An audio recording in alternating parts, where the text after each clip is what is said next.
May we continue with what we were talking about yesterday.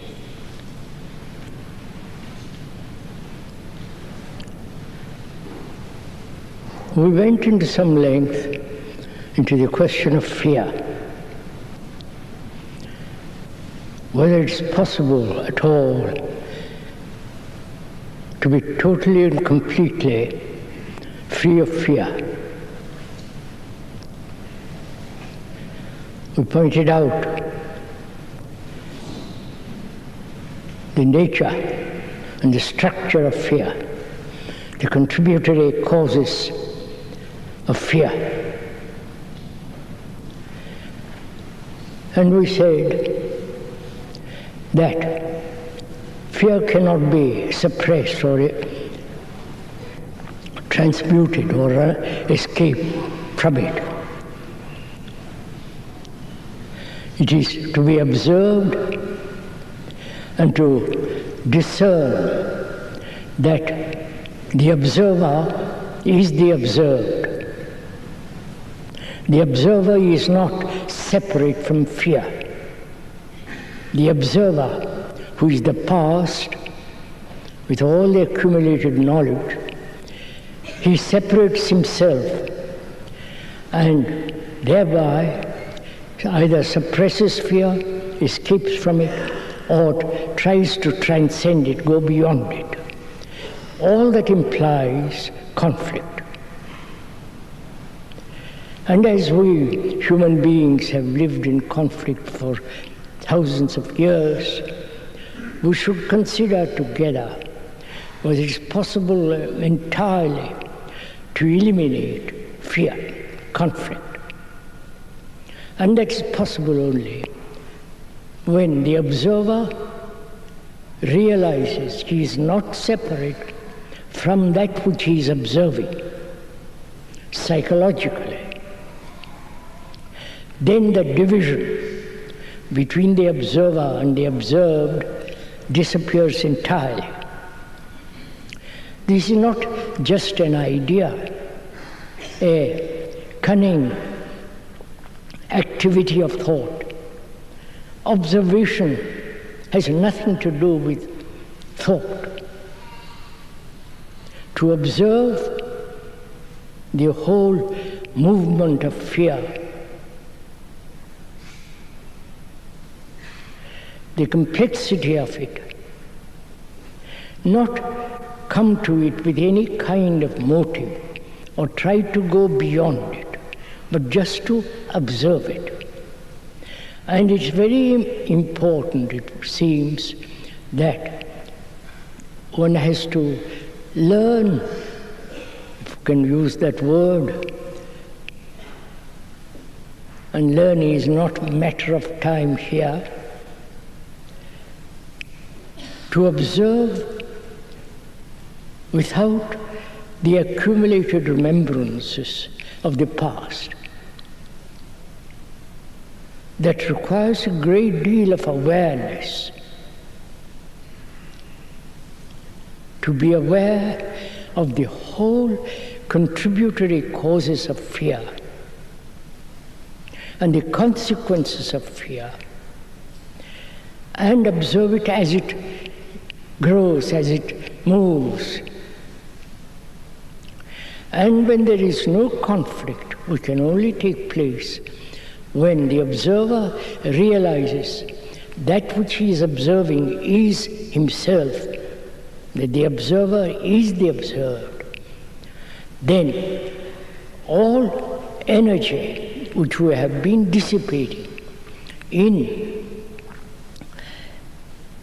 conflict, in trying to surmount it, go beyond it, suppress it, totally disappears. Therefore, when there is the observer, who is the observed, then there is the energy which is not dissipated, which then dissolves entirely fear. This is what we were talking about yesterday.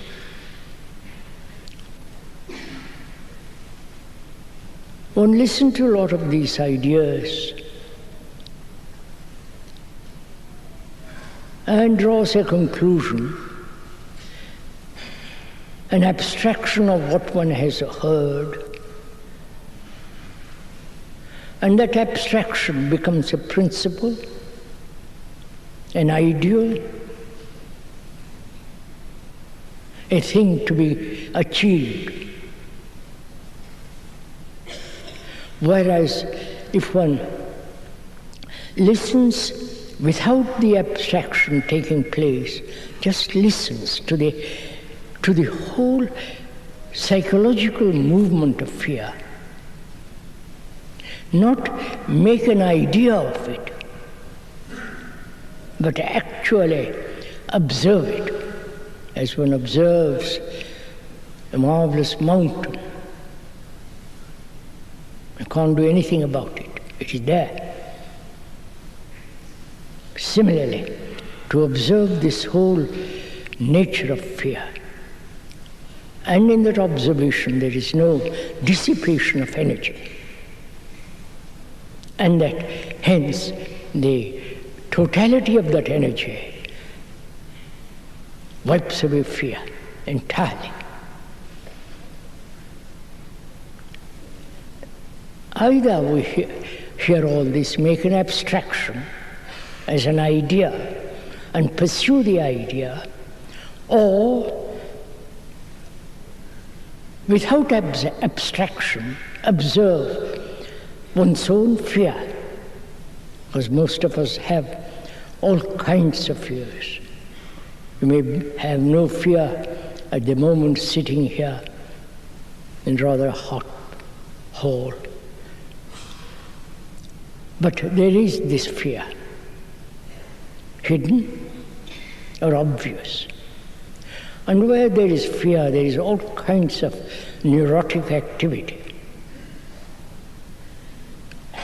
Is one aware the whole root of fear, the conscious as well as the hidden fears deeply in the recesses of one's own psyche? Or we just listen to these words totally unrelated to actual fear that one has. Or you listen very carefully,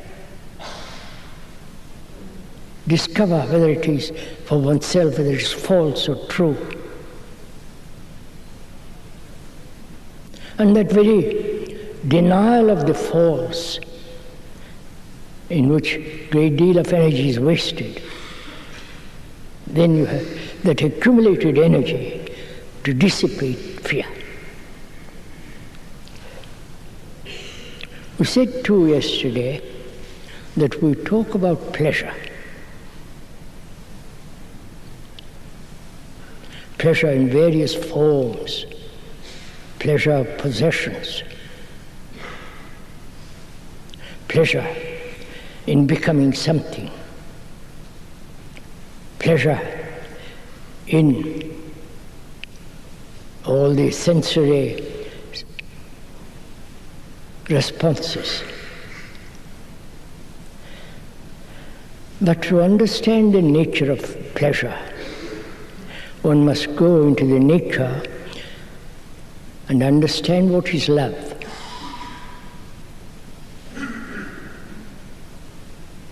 Because when one loves, if that is possible at all,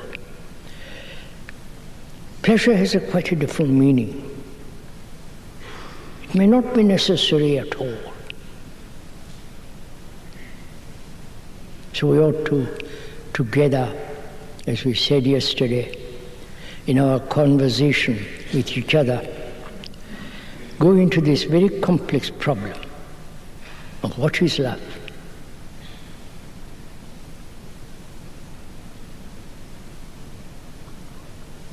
And please, this is not a sermon.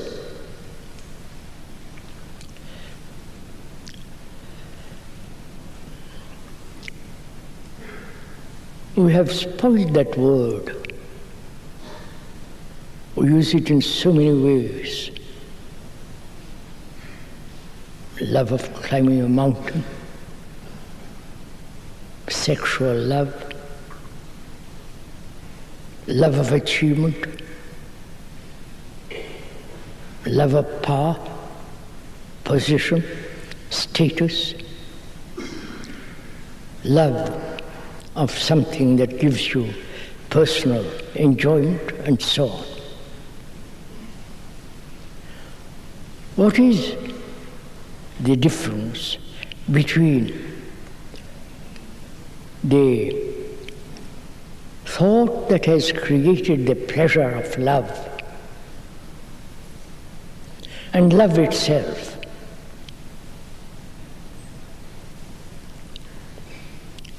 What is the nature of love, which is not desire, which we talked about briefly yesterday,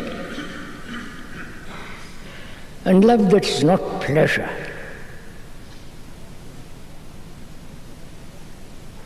Love that is not a recollection of past incidents.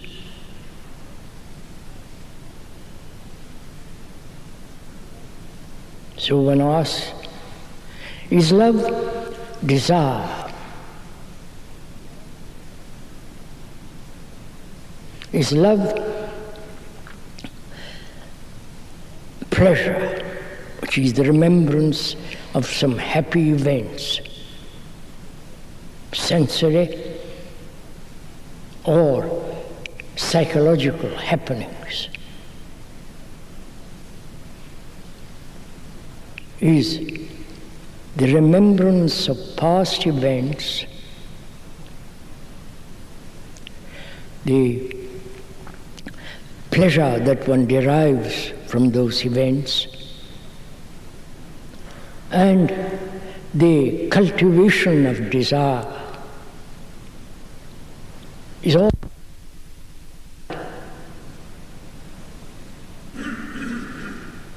How is one going to find out? Because it seems to us in our conversation together, without this quality of what one calls love, and the perfume of it, the reality of it, not the verbal description of it, the actuality of that state of mind, one has to really understand deeply that desire, pleasure, and remembrance has no place at all where love is concerned.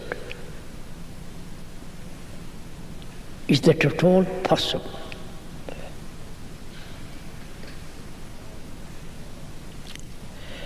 In inquiring together into this matter, one must go also into the question that the brain records every incident. It's a recording machine like a computer. So it is mechanical. And being mechanical, it is constantly repetitive.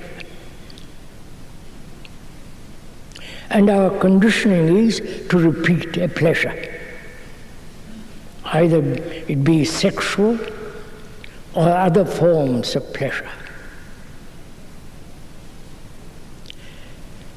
Can the brain register what is absolutely necessary and not register any form of psychological events? Please, this is a very serious question, because all our conditioning, the content of our consciousness, is the mechanical process of the brain which records. And so one's life becomes mechanical. In that mechanical field, one may invent, but is still born out of knowledge. And knowledge is incomplete always about anything. So, thought is born of knowledge. And so thought is always incomplete. Knowledge always lives within the shadow of ignorance. So, we're always functioning within the field of knowledge, which is our conditioning.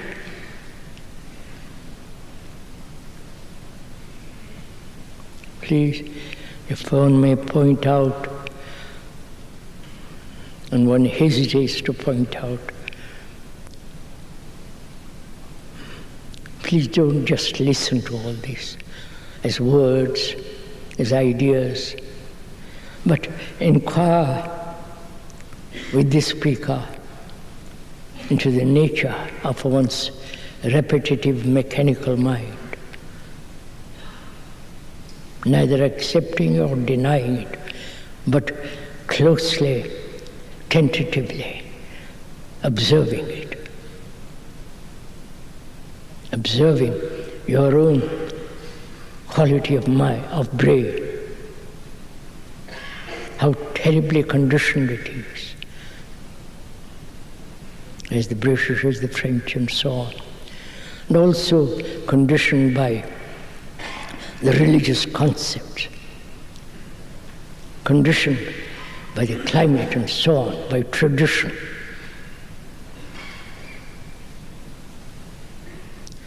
And when one is inquiring into a very deep subject like love,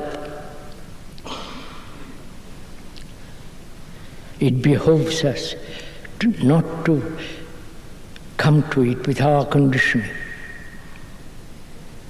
So can we bring order in the confused, messy consciousness? Can there be order in this disorder of our whole way of life, our society, our culture, the language which we use, our reactions, so contradictory, and observe our consciousness with its content. Because when one observes it, there is such deep contradiction in it. Wanting peace, to live a happy life, creative life, and you're doing everything opposite to that. So our consciousness is in perpetual conflict and rather messy. And is it possible to bring about order?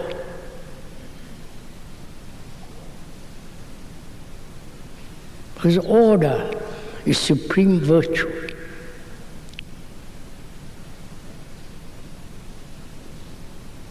Order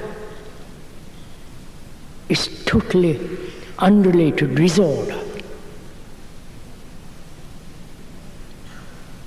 Having a disordered brain, consciousness, seeking order from that disorder is still disorder. Right? Are we meeting each other, I hope? If I'm confused, disorderly and messy, and I try to find order out of this confusion, that order is still disorder.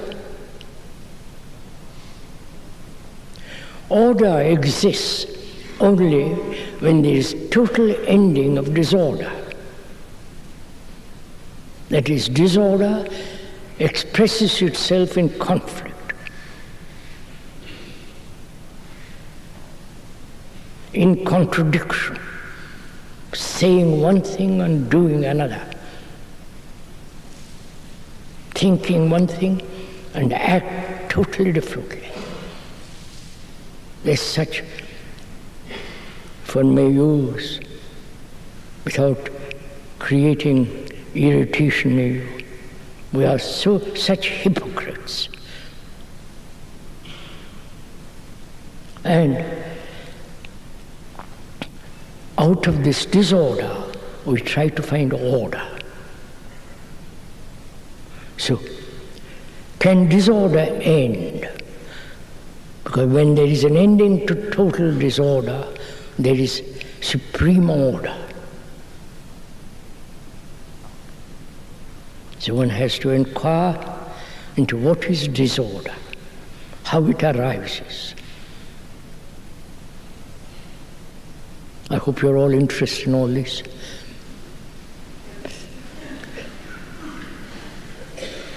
Since you are here, probably you are slightly interested in all this. Not too deeply.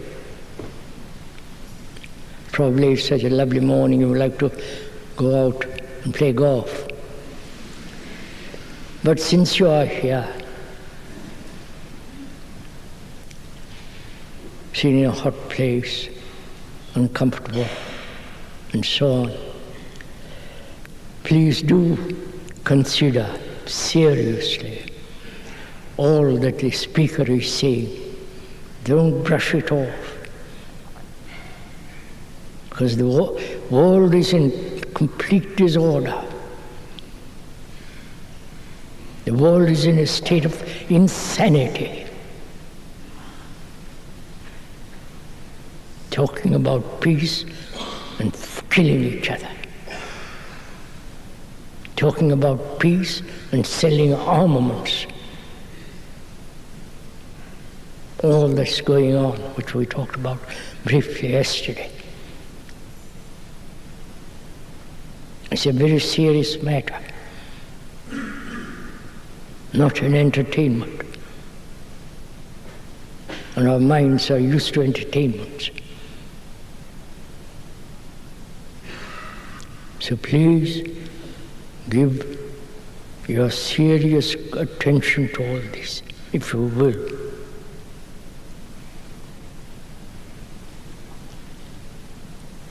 What is disorder? Because where there is disorder, there can be no love. Where there is fear, there is no love. Where there is mere search for the continuity of pleasure, love cannot possibly exist. So one has to inquire, if you're at all serious and very, very honest,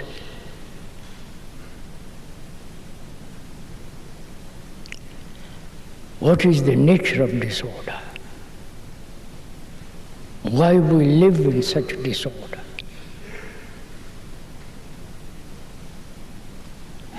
Is not disorder a contradiction? Is not disorder which expresses itself in conflict, psychologically, inwardly, or outwardly? Is not disorder the pursuit of an ideal?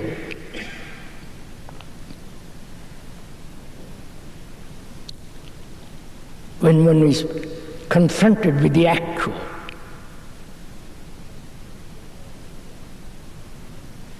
is there no disorder when the future is more enticing then the present, and so on. So, disorder essentially is a contradiction. That is, as we went into it yesterday, human beings are violent. That's a fact. That's a reality.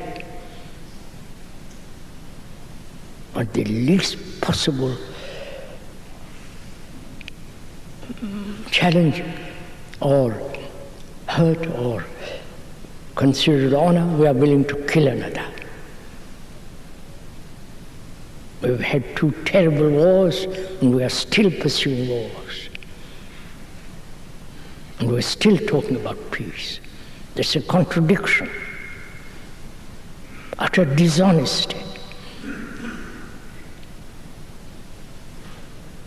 And where there is conflict in relationship with each other, man, woman, with neighbor, or a neighbor who is thousands of miles away,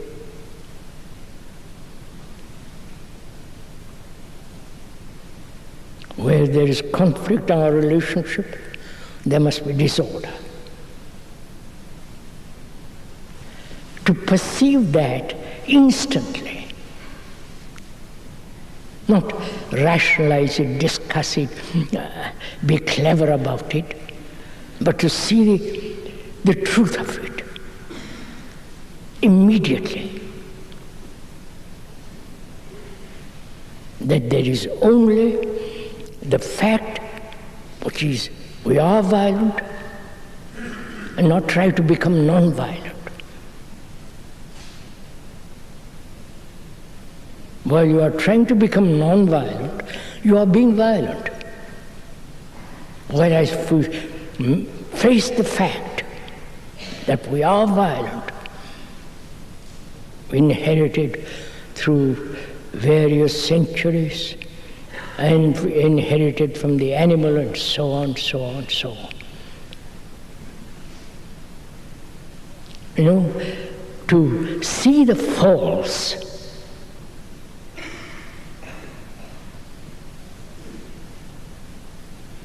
see our illusions, and move away from the false, then that which is truth. But we have so many illusions, and these are the contributory factors of our disorder. To be aware of this whole movement of disorder. Not to say I must dissolve them or in order to have order, but to observe it very closely with all your energy. Then that state of disorder in oneself disappears entirely. That is to put one's house in order. There is order then, and there is no contradiction. You mean what you say, exactly. There's no double talk. That means one has to be a light to oneself, not follow anybody.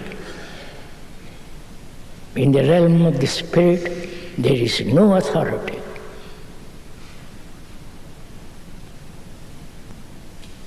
No intermediary between you and that reality, the truth. But we have allowed ourselves to have intermediaries, leaders, and so on. So if we understand this nature of disorder, then out of that comes naturally, easily and sweetly order. which is the highest form of virtue in our action, in our thinking, and so on. And as we said, where there is disorder in ourselves and contradiction, love is not possible. I may tell my wife, I have a wife or a girlfriend, I love you. But that's just a pleasurable expression. But love demands a great deal of inquiry. One cannot love another if you belong to any kind of group, nationality, religious adherence. There must be freedom totally to love. That very word, freedom, is the expression of love. The word itself means love, freedom. And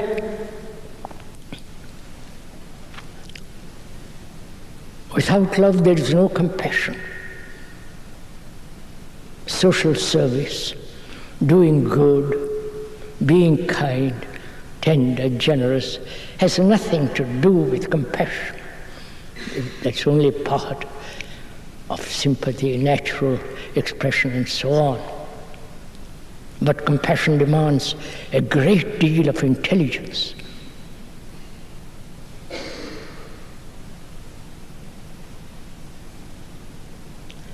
The intelligence of thought, which is cleverness, is not intelligence.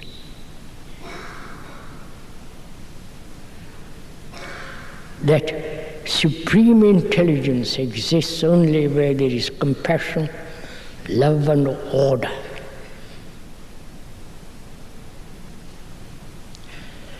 Then we can go to the next subject. There can be no love if there is jealousy, hatred.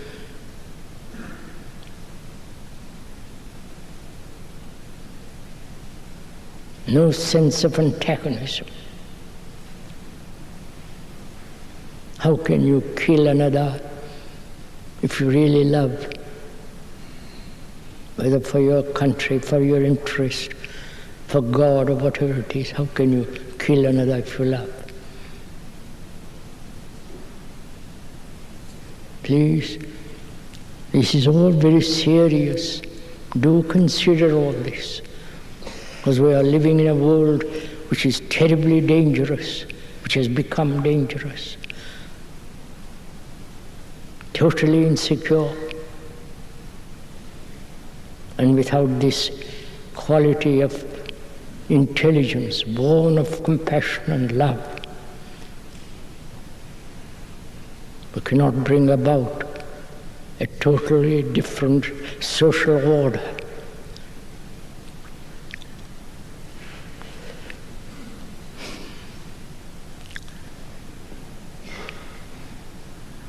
We all also should talk over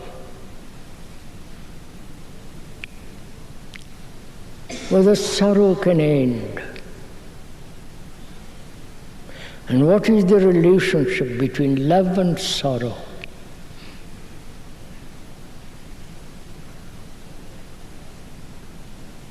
Can there be love where there is suffering, both inwardly and outwardly?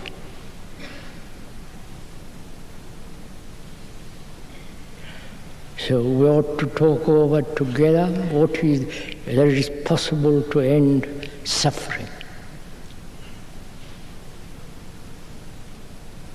This terrible burden that man has carried for millennia upon millennia. There is not only personal suffering, but the suffering of the world. Those who have been brought up without any clothes, food, or 1 meal a day.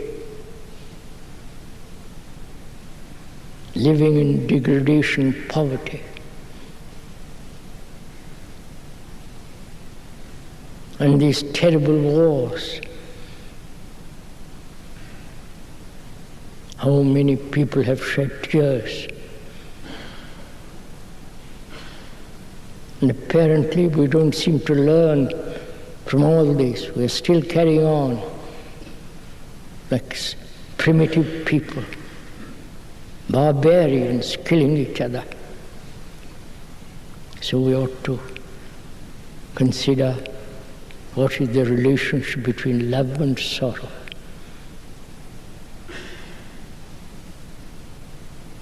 If one loses one's brother, wife and children,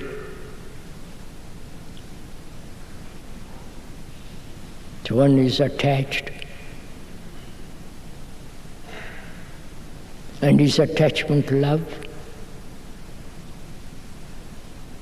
Where there is attachment, there must be suffering.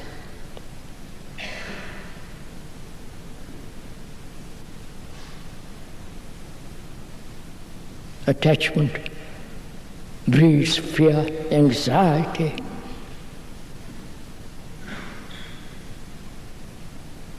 pain, grief, sense of utter loss. And that breeds sorrow. Is it possible to love another without complete attachment, without any kind of attachment?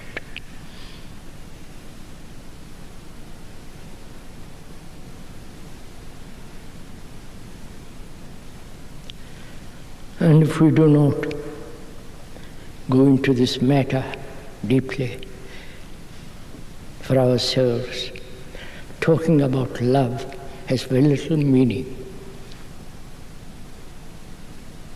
Perhaps some of you have heard this speaker for the last 60 years or more. And we're still caught in the old tradition, in the old habits of attachment and attempting to become detached, trying to struggle to be detached. Detachment leads to cynicism, cruelty. Whereas if one understands the nature of attachment and goes into it deeply and see the consequences of it, then seeing that which is false, then the false drops away. One hasn't time to go more into this because we have something more to talk over together. If you're not too tired. We ought to talk over together a very complex problem of what is death. Why human beings throughout the world, of whatever color, whatever nationality, whatever race, whatever religion, are so scared of death, so frightened of it. Or you treat life as a jolly good experience, and when you die you say, I've had a jolly good life.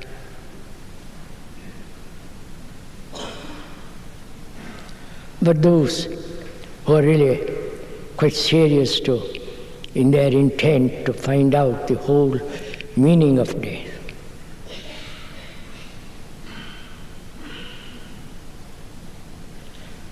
must inquire not only into the fear which we went into, but also what is death, the ending. What is ending?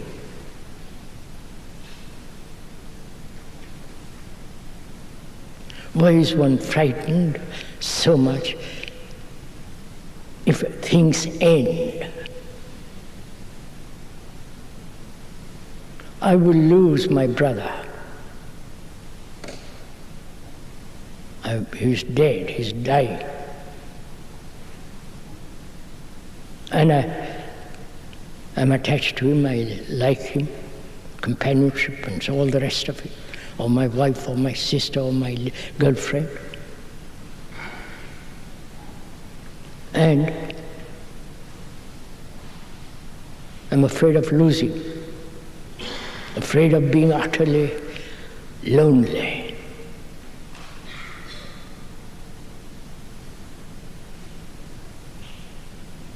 Facing old age without any companionship, or being young, the same pattern is repeated. If one looks at it at all. So what is death? What is the meaning of death, which means the ending of everything?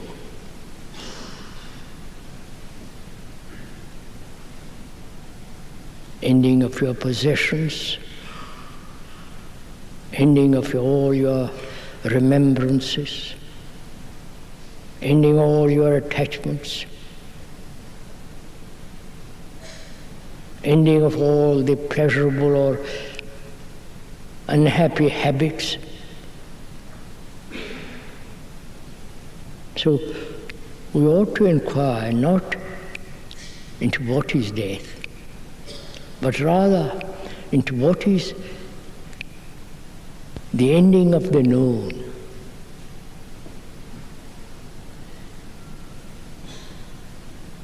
Because our minds, our brain has always functioned within the known.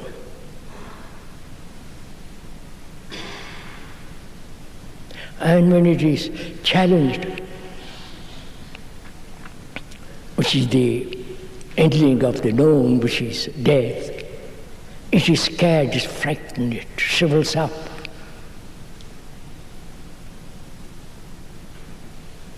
So is it possible to end while living? Not commit suicide, I'm not talking about that. The ending. Say, for example, the ending of attachment. Attachment to one's work, to one's name, to one's family, to one's ideas and beliefs and doctrines. The ending of one's God, if one has God. The total denial, which is the essence of death, of all the known. That is death. So while living, with all our energy, clarity, the ending of the known is death. So can we live with death all the time? I wonder if you understand what I'm talking about. I'm living. Plenty of vitality, energy, drive, clear. But I'm attached to something. I'm attached to my reputation, sitting here and talking to you.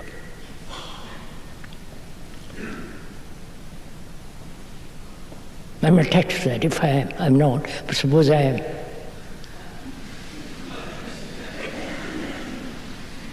To end that attachment of addressing large audience right over the world, to completely, totally, without any effort to end that sense of dependence. Because that is death. So while living, to live with this constant ending of accumulation, constant ending of every record, that requires a great deal of attention, awareness, energy. When once you perceive that, then it becomes like a river full of water that's flowing. I don't know what time it is.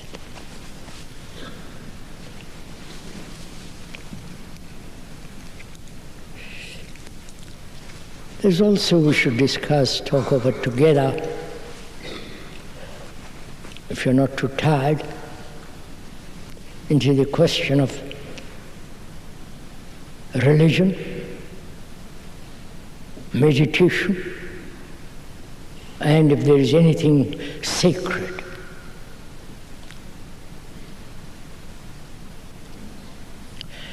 The speaker puts meditation and religion and meditation at the end of the talk, because if you talk about religion and meditation and so on at the beginning, a mind that's confused, disorderly, cannot possibly meditate. It has no meaning. It may practice all kinds of silly theories. Please don't be offended by what the speaker is saying.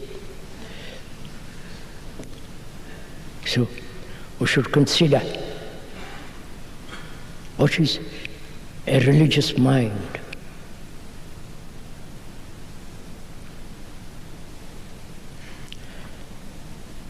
Religions throughout the world have played an extraordinary part in one's life, seriously or superficially. It has become an entertainment. All the words and symbols and processions and all the things that go on in the name of religion are put together by thought.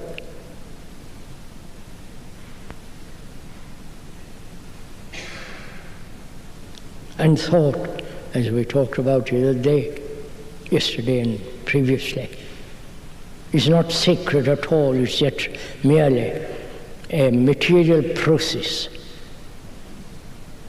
born of knowledge, memory, stored in the brain. So, first to find out what is truly a religious mind, one must be free of all religious dogma, whether the Hindu, Buddhist, Christian, or whatever it is, Muslim, Islamic, or entirely, totally, completely free of all that.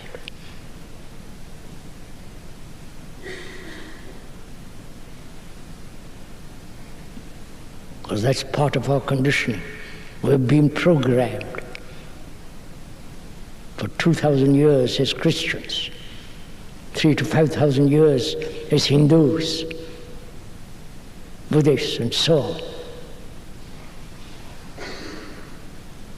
Because to find out for oneself what is a religious mind, there must be complete freedom from all orthodoxy, tradition, and all the amusements in this name of religion that goes on.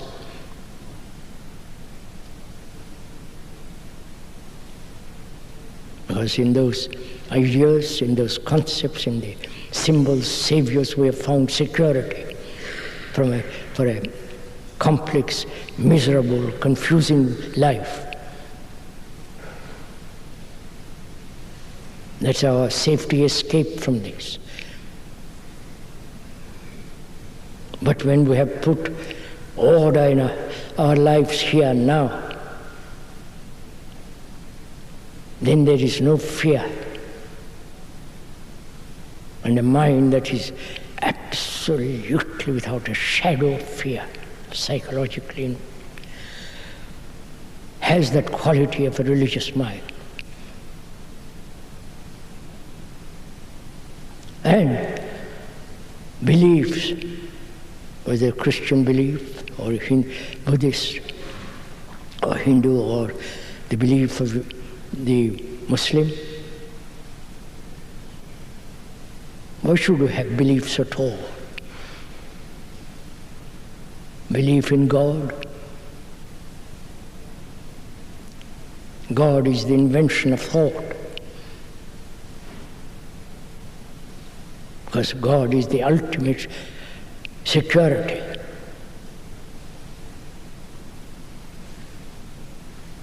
In the name of God we have done terrible things. Burnt people, tortured people.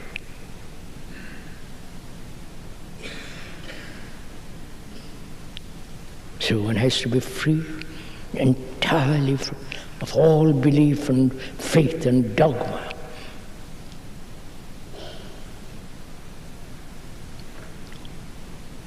Why is it that when we talk about religious matters, we are so gullible? We don't exercise, apparently, our reason, sanity, common sense. We accept everything.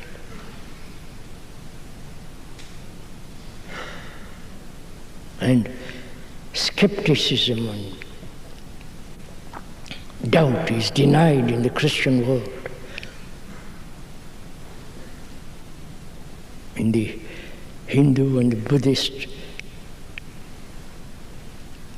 organization of religion, doubt is encouraged. Doubt is a part of virtue. So the mind can only understand that which is religion in the sense to find out or to come upon that which is sacred, if there is something sacred.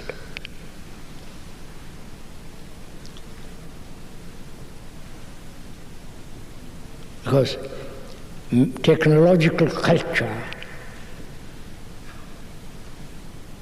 cannot possibly bring about a totally global culture, religion. And that's possible. Global interrelationship of humanity, which is the only goal of all politics.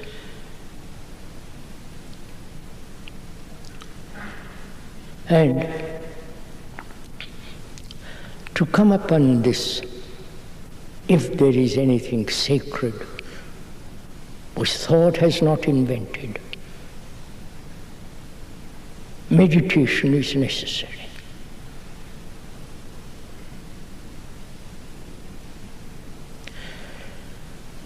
India, unfortunately, has brought this word into this Western world recently.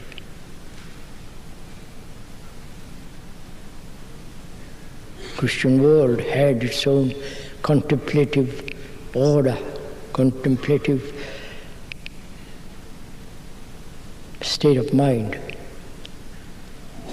But the gurus and others have brought this idea of meditation.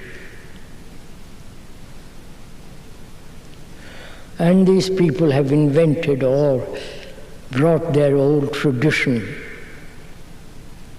from Tibet, from Zen in Japan, from Burma, from India. Really, India, the mischief began in India first.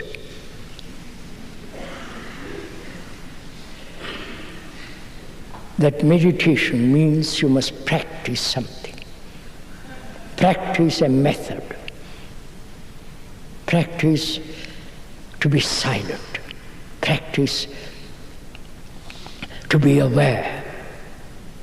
Practice the moment which is the present, and so on, so on. Practice.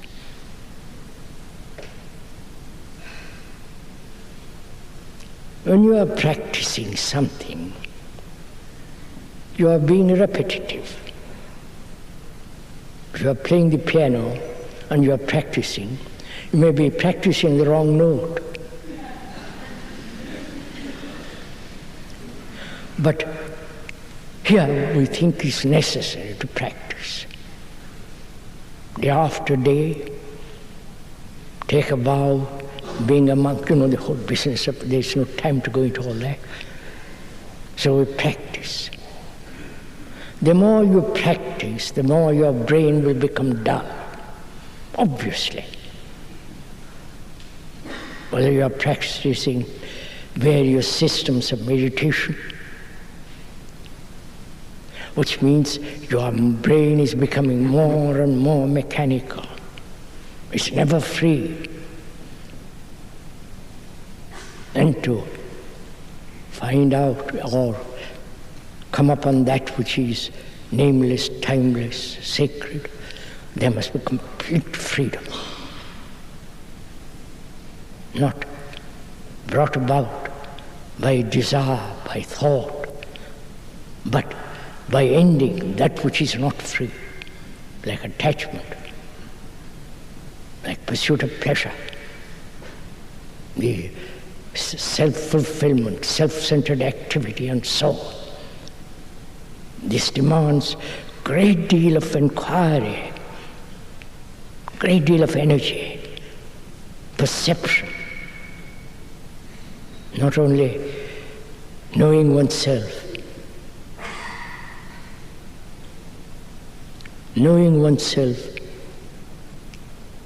not through any form of analysis, but knowing oneself through observation of one's reactions in our relationship with each other. Those reactions reveal what we are. And when it reveals what we are, that revelation becomes knowledge to us. And so we accumulate more and more knowledge about ourselves. And that knowledge becomes a hindrance to freedom. Please, I have time to go into, just see the truth of it quickly. So one asks, is there a stop to thought and time?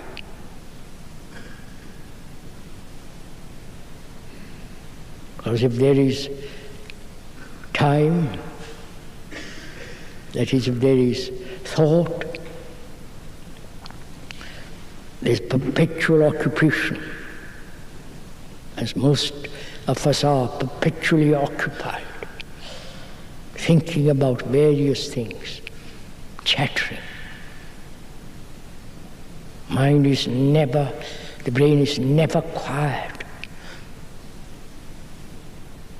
but always groping, searching, remembering, hoping.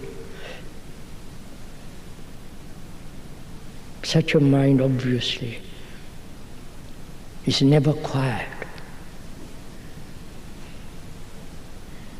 But to perceive that it's not quiet, without any direction, say it must be quiet, to perceive it, to observe it's not quiet, then it becomes extraordinarily quiet, without any compulsion, without any practice.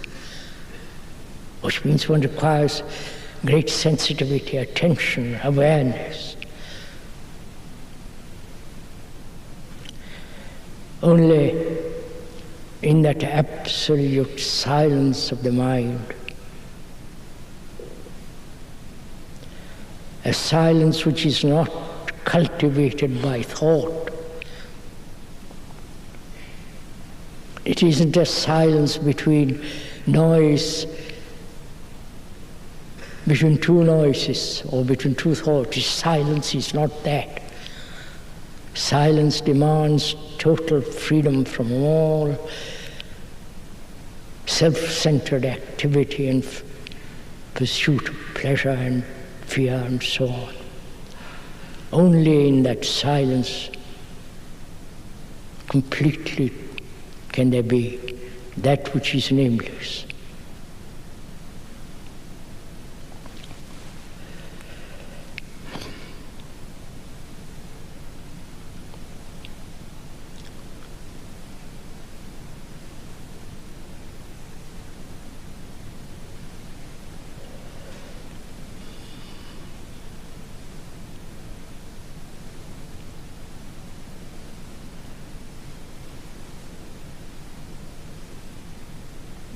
May I get up? Please don't clap. It only makes noise.